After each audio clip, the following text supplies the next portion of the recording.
Why should you read my George Washington biography, POTUS1, and my other George Washington biography, On the Banks of the Potomac? Well, for one, these biographies are short, concise, and to the salient information about George Washington's life. This POTUS1 book has a chronological timeline of George Washington's life.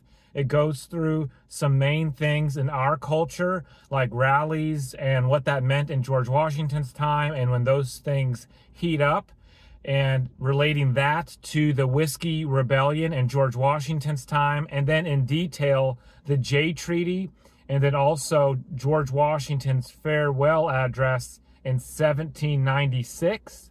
I also talk about the passing away of George Washington and what that meant for him and the people around him.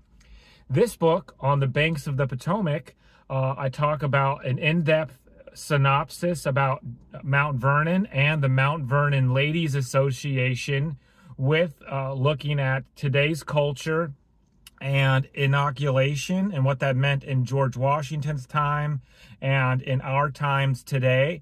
I also look at the elections in George Washington's time and what that means for us today in the 2020 election and the other elections in the future.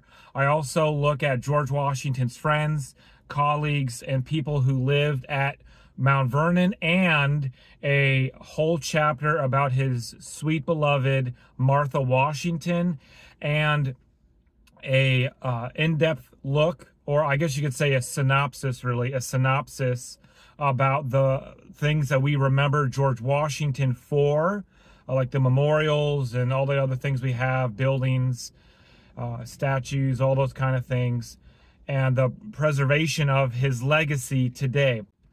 I also look at what George Washington would think about the infiltration of the transgender ideology in our schools today, being taught to our young children, and what George Washington would possibly think about that.